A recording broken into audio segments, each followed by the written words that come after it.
कल के एपिसोड के बारे में एक दिन पहले जानने के लिए इस चैनल को सब्सक्राइब करें।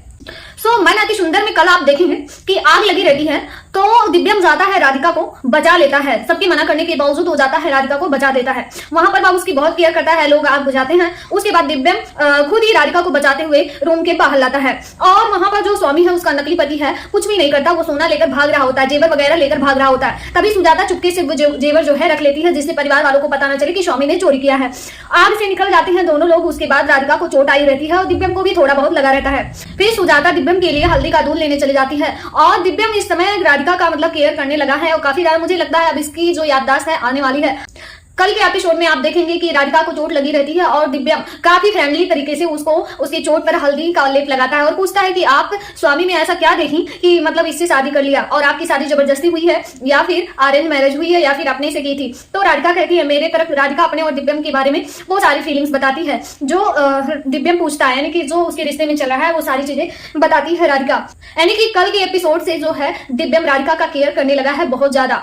कल के एपिसोड में ट्विस्ट ये आने वाला है कि राधिका दिव्यम के इस व्यवहार से बहुत खुश होती है, यानी कि दिव्यम बहुत ज्यादा राधिका का केयर करने लगता है और स्वामी के ऊपर बहुत ज्यादा गुस्सा होता है और इसी खुशी में राधिका ने अपने आप से एक खत लिख डाला। उसने अपनी सारी फीलिंग्स दे दी, वो भी किसके लिए, दिव्यम के लिए। और खास बात तो यह है कि दिव्यम को अपना असली पति उसमें लिखकर वो बता दी है। यानी कि वो खत कहती है कि मन तो कर रहा है कि अभी दिव्यम जी को दे दूं, लेकिन क्या करूं, मैं नहीं दे सकती, कहीं ऐसा ना हो चंद लम्हों को याद दिलाने के चक्कर में उनकी सारी याददाश्त जो है खो जाए। तो इसलिए वो क्या करती है, उस लेटर को अपने साड़ी के पल्लों में बांध लेती है। मतलब दादी जा रही होती है और थाली गिर जाता है पूजा का, फिर वो छुपाते हुए अपनी साड़ी के पल्लों में उस जो लेटर है जो उसने पत्र लिखा था दिव्यम के लिए अपने मतलब फीलिंग जताते हुए, तो उसमें गट्ठी मार लेती है। लेकिन जाते हुए फिर उसके बाद दादी को उठाकर जाते हुए सुजाता से लड़ जाती है। लड़ते समय वो जो पत्र है, वो जो लेटर है गिर जाता है और धीरे धीरे किसी ना किसी प्रकार से वो दिव्यम तक पहुंच जाता है और बाद में राधिका को पता चलता है कि उसका लेटर कहीं गिर गया है। फिर वो ढूंढती है, लास्ट में जो है दिव्यम जो है मतलब पेपर पढ़ने जा रहा था, उसी पेपर पर वो पत्र रहता है। बाद में क्या होता है कि वो लेटर वो उठाता है और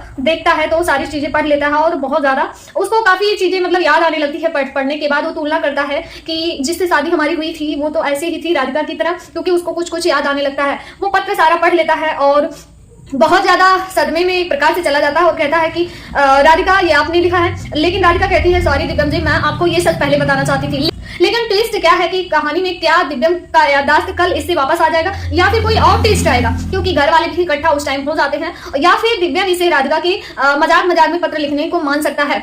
सो ये चीज देखने लायक होगा। सो इसी तरीके से लेटेस्ट अपडेट के लिए हमारे चैनल को अभी सब्सक्राइब करें। आज के एपिसोड में क्या होगा वो भी हमारे चैनल पर पड़ा हुआ है, आप जाके चेक कर सकते हैं।